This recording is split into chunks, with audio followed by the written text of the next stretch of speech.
제가 지금부터는 그동안 이제 언급드렸던 그 업황들, 업종에 대해서 지금 현재 상황하고 내용을 좀 간략하게 좀 설명을 좀 드릴까 합니다. 먼저 조선입니다. 조선 같은 경우는 이제 상반기에 기대했었던 거는 2분기까지 일회성 비용이 다 반영이 되고, 그 다음에 이제 고가에 수주한 선박 건조 작업이 들어가기 시작하면서 그 3분기부터 이익이 본격적으로 나올 거다라는 기대를 했는데요. 노이즈가 좀 발생이 됐습니다. 그 인력 부족을 갖다 외국인 노동자들을 채용을 해가지고 이제 숙련을 시켜가지고 일을 진행을 했는데 생각보다 이게 효율성이 올라오질 않은 것 같습니다. 일단 동남아 쪽 사람들이 많이 들어와 있는데 이제 이 사람들이 한 10개국, 10여 개 국가에서 이제 이렇게 사람을 불러 모아서 한 모양인데 일단 소통의 문제가 있을 수 있고 또 하나는 이게 숙련을 하는데 아무래도 한국 사람들처럼 이게 쉽게 들어가는 것보다는 조금 더디다. 이런 측면이 있어서 이제 좀 속도가 더딘 측면 하나. 그 다음에 이제 최근에 조선 쪽 그 인건비 이슈들이 좀 있어가지고 인건비를 좀 올리고 원자재 가격이 좀 상승한 부분들 이런 것들이 같이 반영이 되다 보니까 이 개선세가 생각보다는 조금 둔화된 그런 이제 그림을 좀 전망을 하기 시작하는 것 같았습니다. 그래서 증권사들이 전체적으로 3분기 실적 가이던스를 좀 하향했습니다. 하향을 하고 그 다음에 이제 아무래도 좀 톤다운이 좀 되다 보니까 전체적으로 주가가 지금 눌려가지고 지금 있는 상황인데 보셔야 되는 것들은 이 시점부터는 이제 3분기 실적이 되게 중요할 것 같습니다. 어느 정도까지 톤다운이 됐는지를 확인을 해야 될 것 같고 3분기 실적을 기점으로 했을 때 향후에 어떤 속도로 개선이 될지 여부를 좀 판단을 해야 될 것 같습니다. 그렇지만 마냥 부정적이진 않은 게 여전한 수주 잔고 2027년 것까지는 다 지금 이제 채워져 있는 상태인데다가 시간이 가면 갈수록 업무 숙련도는 늘어날 것이고 지금 현재도 신조성가는 계속 오르고 있는 상황이기 때문에 수주를 받게 되는 것들은 앞으로도 이제 이익 개선에는 분명히 긍정적인 측면은 있다. 그래서 이제 올해도 수주 목표 달성하는 데는 크게 어려움이 없을 것이다라는 이런 부분들은 염두에 두셔야 할 것 같고 개인적으로는 일단 실적 발표되는 내용, 그 내용을 보고 나서 어떤 그 상승의 기울기라든지 어떤 방향성에 대해서 저는 조금 판단을 해보려고 하고 있습니다.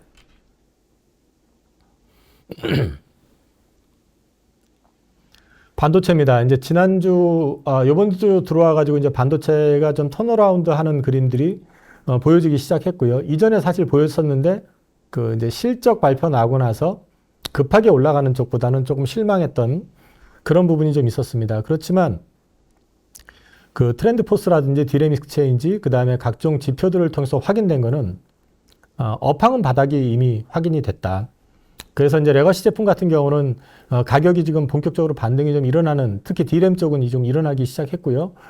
낸드 쪽이 지금 아직은 조금 슬로우한 그런 상황이기 때문에 내년에도 낸드 회복이 좀 이제 향후에 어떤 주가의 관건이 될 것 같습니다.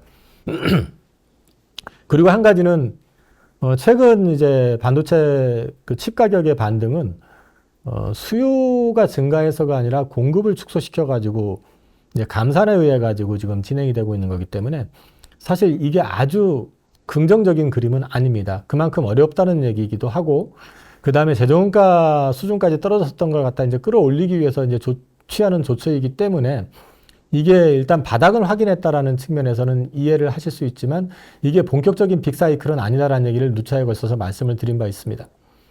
HBM 관련해 가지고 최근에 기대 이슈가 좀 많은데 이것이 사실은 이제 반도체 업황을 조금 돌려준 측면은 분명히 있지만 이제 일반 그 장비나 소재 쪽이 아닌 삼성전자나 하이닉스 같은 경우는 이게 밸류에이션을 바꿀 정도는 아닙니다.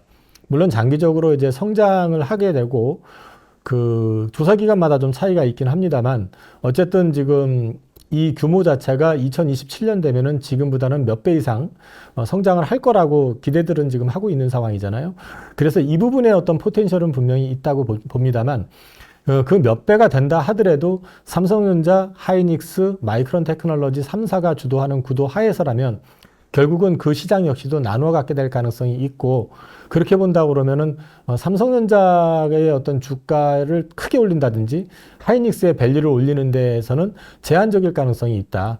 그래서 이거를 가지고 너무 확대할 필요는 없다. 다만 지금 반등 구간에서는 충분히 유효한 아이템은 된다라는 정도로 말씀을 좀 드리고 싶습니다. 시장 전망은 지금 디램 같은 경우는 24년부터는 회복 기미가 좀 있다라고 이제 전망을 하고 있고요. 특히 뭐 지금 IDC라고 하는 데서는 24년 글로벌 반도체 시장 규모가 24년 대비 20% 이상 증가할 거다. 그런데 이 가운데 낸드와 디램이 각각 17%, 14% 정도 성장을 전망한다. 이렇게 돼 있고, JP모건에서 이제 PC 시장이 내년에 8% 예상을 하고 있고, 성장을. 이런 것들은 다 긍정적인 그림입니다. 그래서 일단은 바닥은 찍었고, 지금부터는 반등을 모색을 하는데, 반등의 상단을 얼마를 볼 것이냐, 이제 이걸 가지고 고민을 해야 되는데, 저는 일단 삼성전자 기준으로 봤을 때 8만 원 넘어가는 거는 연말까지는 쉽지 않을 것 같다라는 게 개인적인 생각이고요. 연말 전에 뭐 그 근처 가면은 조금 비중 조절하는 것도 나쁘지 않을 것 같다. 저는 그렇게 보고 있습니다. 트렌드포스의 이제 전망을 말씀을 좀 드리면, 역시 마찬가지로 공급 조절이 지속되는 가운데서 실수요 회복이 시작됐다. 아까 이제 PC라든지 그 다음에 이제 그 스마트폰이요. 스마트폰 중국도 이제 좀 플러스로 반전이 됐다. 뭐 이런 얘기들이 나오고 있죠. 그래서 디램 같은 경우는 이제 4분기에 한 3 내지 8% 정도 인상할 걸로 지금 기대를 하고 있는 것 같고요. 24년 1분기에 한 8% 정도, 그 다음에 모바일은 5% 정도 인상할 거다라고 보고 있고, 낸드 같은 경우는 이제 감산을 계속 병행하면서 진행하기 때문에, 한 8%에서 13% 인상안을 지금 제시한 상태라고 하는데, 이 부분이 이제 그대로 될지는 모르겠지만, 어쨌든 낸드는 아직은 좀 감산을 조금 더 해야 되는 그런 분위기다라고 말씀을 드릴 수 있을 것 같습니다. 이거는 이제 디램 익스체인지에 붙어 있는 그 전망입니다. 반도체 관련해 가지고는 이제 언급드렸던 이제 키워드는 기대에 미치지 못하는 수요. 마찬가지로 공급에 의해 가지고 공급 조절에 의해서 이제 가격이 반등을 했다는 말씀을 드렸고요. 하반기 역시 지금 노트북하고 스마트폰은 기대 이하로 지금 회복 속도가 좀 더뎠다. 내년에 이제 PC 쪽에서 8% 성장한다라고 일단 전망을 했으니까 그 부분은 좀 기대할 필요가 있겠다. 그 정도고요. HBM 쪽 관련해 가지고 이제 추가 어떤 상승이 나오려고 그러면은 여러 가지 지금 분위기상으로는 HBM이 나쁘진 않습니다. 그런데 일단 현재 사이즈 자체가 규모가 그렇게 생각하는 어떤 시장을 뒤집을 만큼 큰 규모는 아니다라는 점. 그래서 이게 어느 일정 부분 손실을 좀 커버해 주는 정도는 가능한데, 이게 시장이 어떤 삼성이나 하이닉스의 밸류를 바꿀 정도는 아니다. 그리고 이제 엔비디아 노이즈가 조금 발생이 됐잖아요. 그 이제 미국이 그 핵심 제품뿐만 아니라 첨단 제품뿐만 아니라 그걸 조금 톤다운 시킨 제품도 중국으로 나가는 거를 제한하겠다. 이렇게 이제 나오게 되면 이게 사실 또 이제 HBM 쪽으로 어떻게 영향을 줄지에 대해서도 조금 지켜볼 필요는 있다. 아무튼 그렇지만 현재 HBM은 성금을 받아가면서 지금 만들어주는 하이닉스처럼 그런 구조기 때문에 여전히 그 HBM 자체로만 봤을 때는 성장은 가능하다. 이렇게 보시면 될 것 같고요. 그래서 하반기 특히 이제 연말까지 놓고 이제 말씀을 드리면 저는 그냥 일단 삼성전자 기준으로 했을 때 8만 원 넘어가기는 쉽지 않을 것 같다. 반등은 있을 것 같다. 그 정도 이제 말씀을 드릴 것 같고요.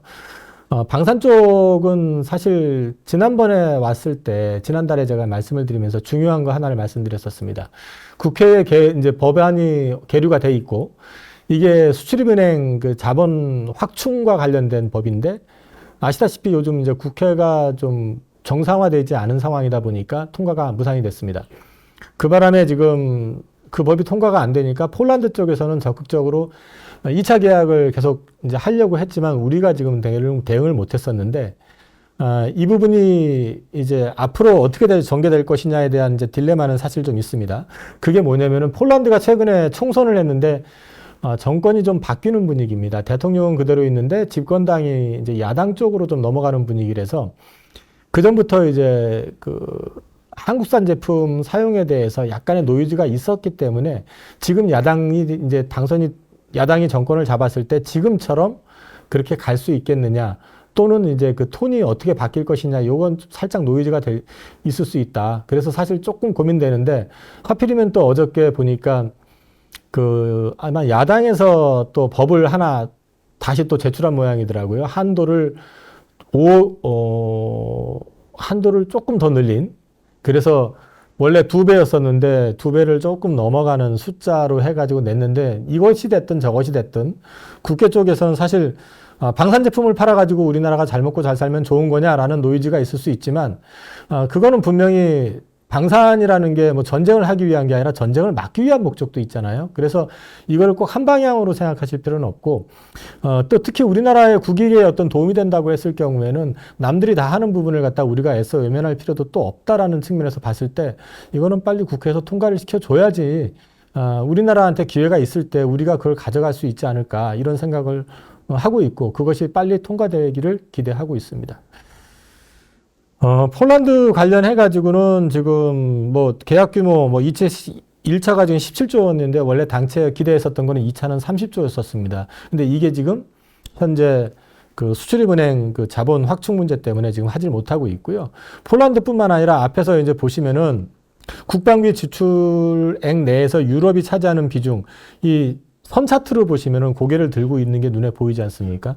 특히 뭐 이제 우크라이나 전쟁이 끝나지 않은 상황이고 폴란드뿐만 아니라 루마니아, 체코, 헝가리 이런 동유럽 국가들뿐만 아니라 발트연합 국가들까지 해가지고 수요. 그다음에 최근에 보면 이제 중동 쪽 사우디라든지 아랍에미리트라든지 이런 쪽도 마찬가지고 여전히 수요는 충분히 있습니다. 그러면은 그거를 이제 대응해 줄 수 있는 수출은행의 이제 증자 이슈를 빨리 마무리가 되면은 이쪽은 조금 숨통이 트이지 않겠나.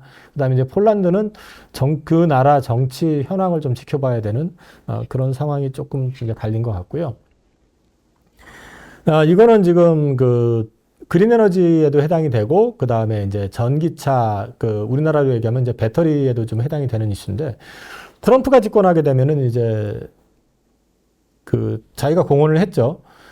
IRA 이거 다 폐기해 버릴 거고 전기차는 중국이나 만들게 할 거고 뭐 일자리는 일반 자동차 만드는 내연기관차 만드는 노동자들의 일자리를 지켜주겠다 이렇게 했는데 이와 관련해 가지고 사실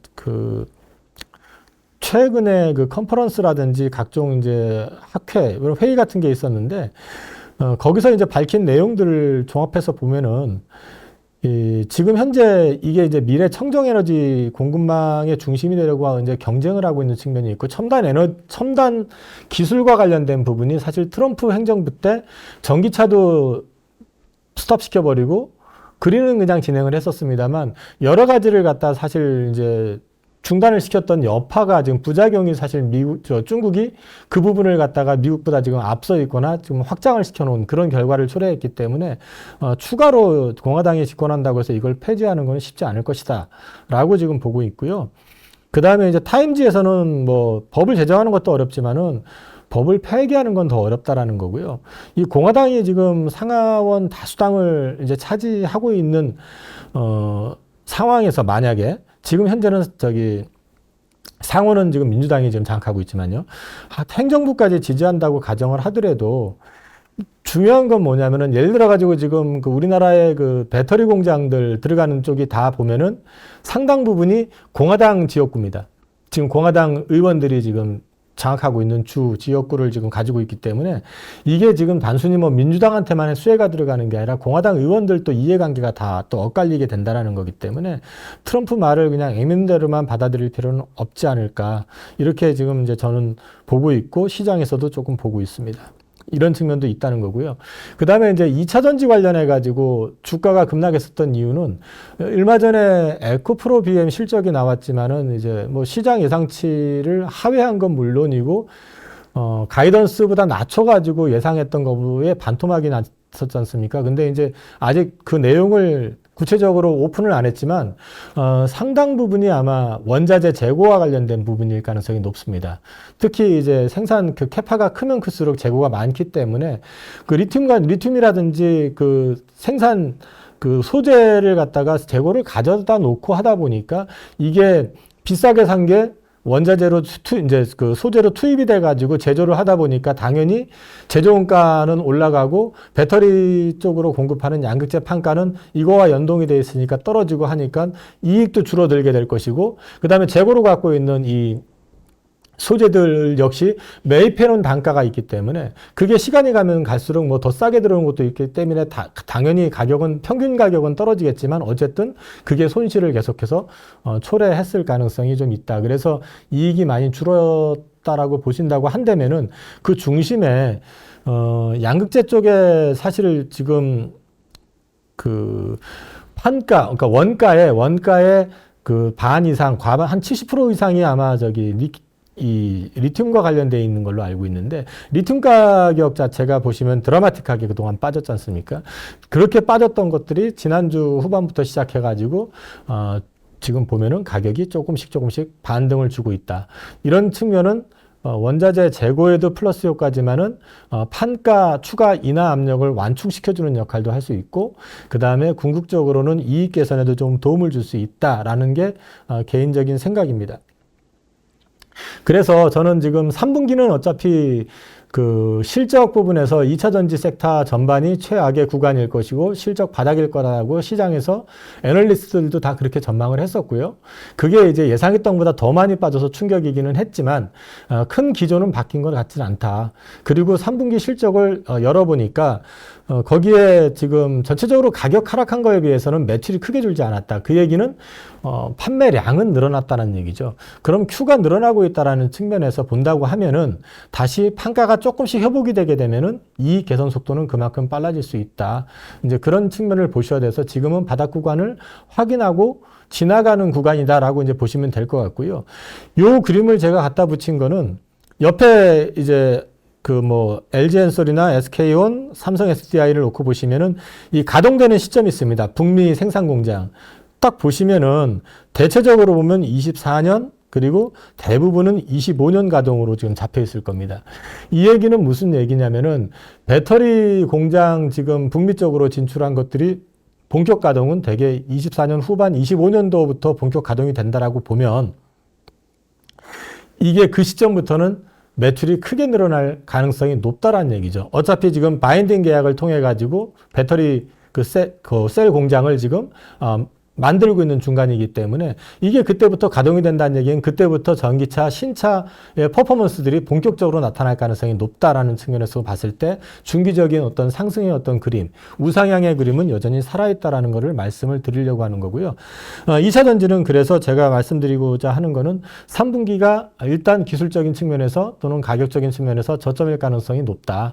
그리고 4분기부터는 회복이 되는데 이게 급격하게 개선될 것이냐, 좀 둔하게 완만하게 개선될 것이냐는 좀 시장의 어떤 흐름을 좀 지켜볼 필요는 있는데 현재 봐서는 급격하게 진행될 가능성보다는 조금 완만하게 진행될 가능성이 있지 않겠나 그렇게 보고 있습니다.